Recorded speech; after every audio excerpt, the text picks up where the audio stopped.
I firmly believe championships are won in the offseason.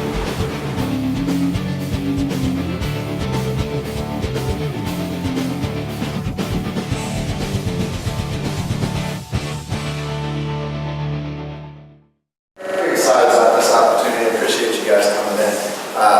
This is one of the greatest football players that came through South, and just I was not here whenever he came to school here, but me talking to the other coaches that were here at that time, it's a pretty unbelievable story. From his freshman year, he was one of the kids that got moved up when they went to a state championship game. As a junior, I hope you don't mind me talking about this, but he lost the starting quarterback job, but then went over to the defensive side of the ball and started as a free safety and was all over the field. One of the guys that Coach Gettings talked about, you do not want to run into. Like, he wanted to punish people whenever they came across the middle. And it was not like dirty stuff. It was he wanted to do his job and dominate on the other side. From that, he ended up in the off-season during the summertime, going over, and you can jump in at any point, but over at Sports City, they played like a 7-on-7 league with him and his friends. And he was planning on going to wide receiver the following year. And his buddies kind of talked him in after seeing how awesome he was doing there into playing quarterback. And then his senior year led the team to a state championship. And I've heard this story about 2 million times. Was it Francis Howell? Yes. Between Coach Gettings and Coach Oder talking about it, said it was one of those moments during a football game that you wish you had on video. They were down 7, not very much time left in the game. Had an offensive lineman that was hurt, that was basically ready to come out of the game. Another guy on the offensive line talking him into playing.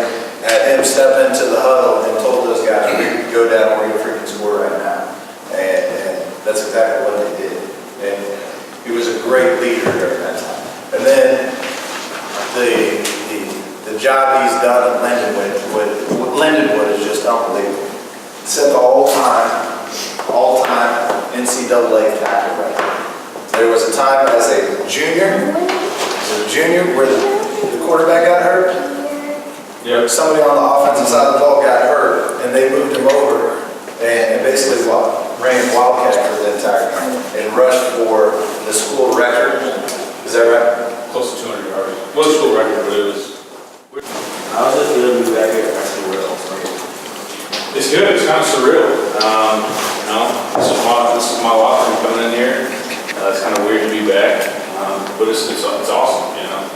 This is something that when you guys go through here and then you guys graduate, it's something you guys will always hold on to. I love coming back as much as I could. I played college ball for the seasons. It was hard to get back, but I still follow up with you guys. I still talk with the coaches, text them every week. Hey, best of luck this week, or how's everything going? So it's good to be back. It really is. How do you think you've grown mentally since you left?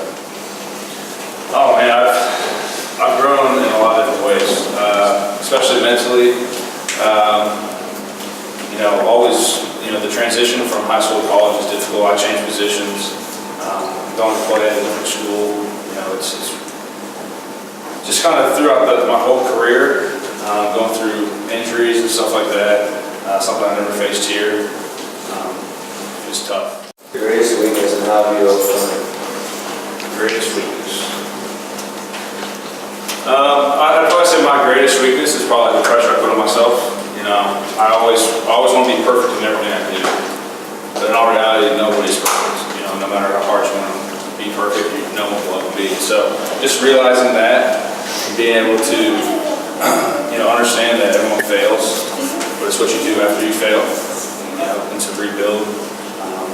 So using that mental part of it and being able to overcome that is probably my greatest weakness, because I still struggle with that.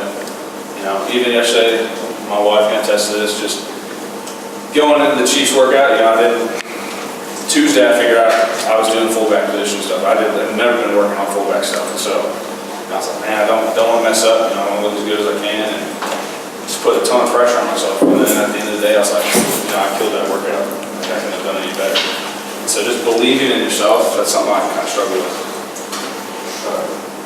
Because I've heard so many people talk about your work ethic in the weight room and how determined in your intensity both in the weight room and on the football field. how it was always consistent.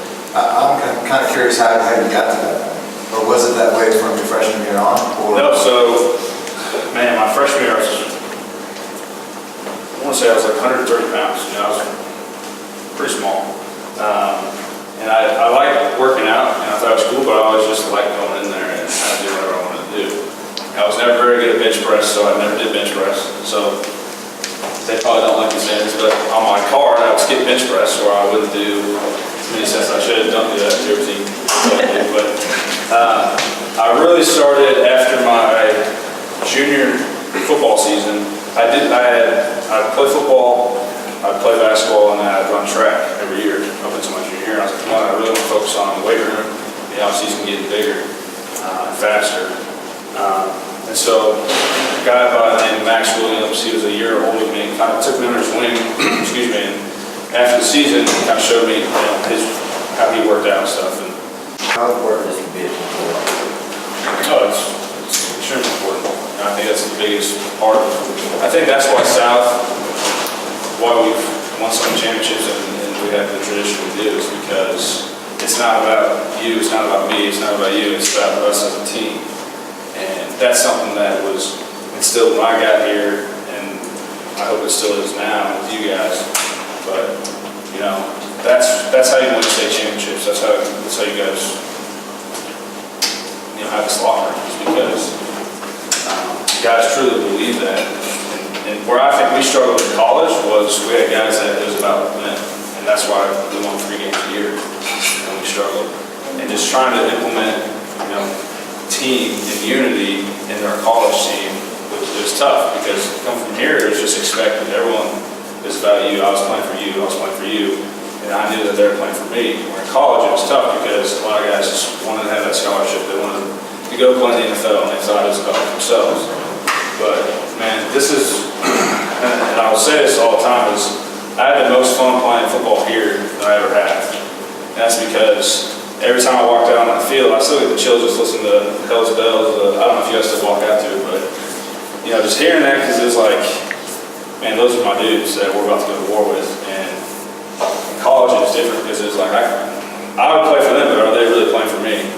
And so, you know, playing as a team is what's going to get you guys, you know, to the playoffs and past the playoffs of where you guys want to end up, and that's the state championship. Do you handle disappointments when you don't reach your goals?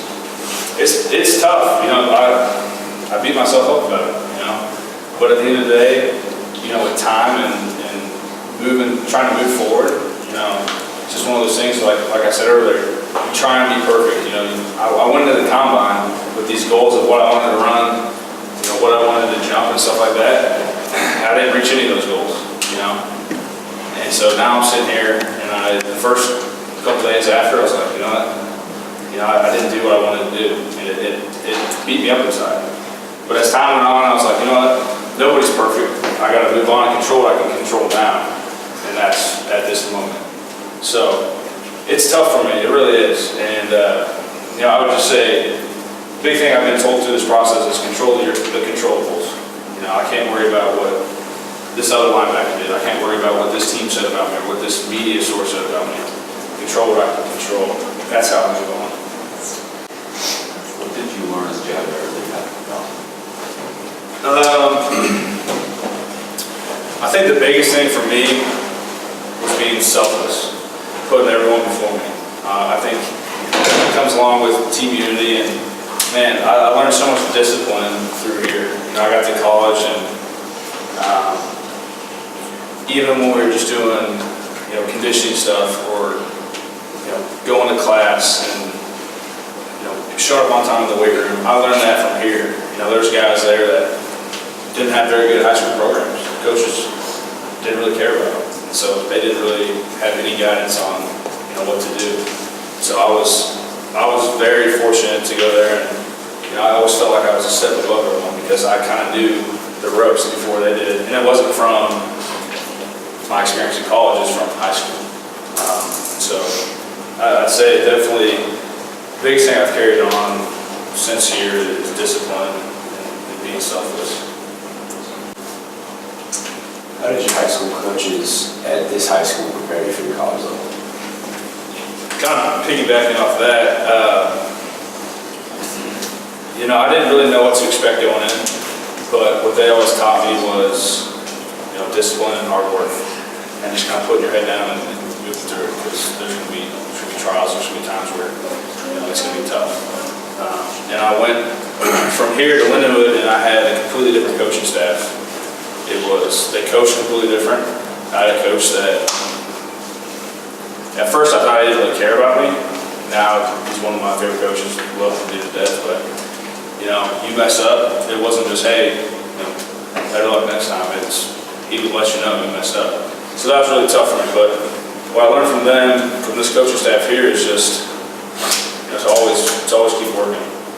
It's one of those things where, things aren't always going your way, but at the end of the day, if you keep working hard, and you keep putting others before you, and show that you're part of this team, and everything will turn out.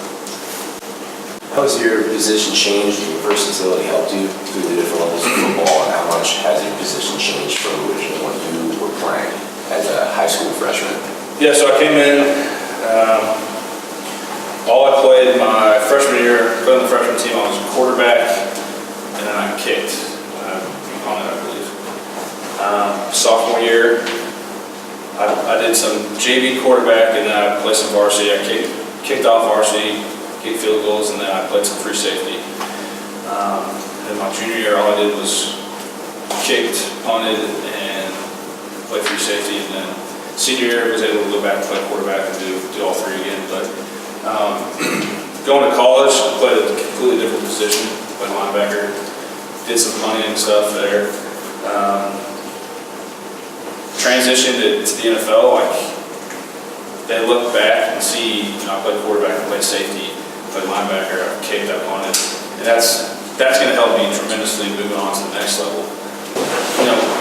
If you've been in a quarterback role, I feel like, I don't know if I'm going to be able to play, switch to receiver, switch to whatever position you can. So, the more versatile you can be, it's going to help you out here for playing time. It's going to help you if you guys want to go play at the next level. Coaches are going to see that and say, he played 5 different positions in high school, he was successful at all. We want an athlete because we can transition wherever we can on the field. So that helped me out a ton, and it's going to help me out a ton at the next level. What advice could you give our players next year for our next season? The biggest thing is, there's going to be adversity. There's going to be times that, I think back to my senior year, I think we played Rockhurst our second or third game, and we lost to them. And it was like, we were 2-1 or 1-1 at the time, and I was like, at that point, we could have just gone downhill, or we could have built upon that. Even later in the season, we played Blue Springs, and we really played a terrible game. Lost to them in the last couple minutes, but we had to win out if we wanted to move on. And I think that's where we kind of go, hey, we can do this. But that started now. That started in the offseason. I'm sure a lot of you guys are playing, different sports. And that's awesome. You guys should. But especially during the summer, you guys need to stick together and commit to workouts. Stick together, commit to what you guys want, and should be to win a state championship. Really hold each other accountable. There's going to be guys that want to go out and party and be like, I've made all the workouts up to this point, I can miss a couple days. It's like, no, you're going to go, and being able to, if you're one of those guys that wants to go do that, be able to humble yourself and be like, they're right, I need to go. I need to understand that we have this goal of winning a state championship. Because it's not going to take one person, it's not going to take 3, it's not going to take 11 guys. It's going to take every guy on this team, whether you're a freshman, sophomore, junior, senior. Whether you're a scout team player next year or you're a starter, those scout team players are going to help you win a state championship. So it's going to take all you guys. So that's where we won. Is we had the culture of I can't remember what our attendance was, but we had guys at every single workout. Guys that were starters, guys that were sophomores that were trying to learn from us. So I would just say, man, I firmly believe championships are won in the offseason. I want to thank you.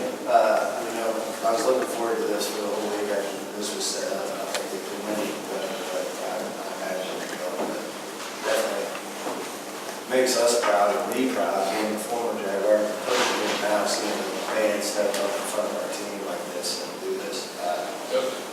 It's easy to see why you're having as much success as what you are. So I know we got a lot of people in this school that's there and still are going to follow everything that goes on. So we're awfully proud. Well, if you guys have any other questions, think about some of the next couple days, tell one of the coaches, have them reach out to me. I'll respond and get that back to you. But, don't feel like any question is a dumb question to ask. Because I was sitting in your seats, a few years ago, and I always had questions, but I never would ask it. And I always be like, oh, I wonder what he would have said.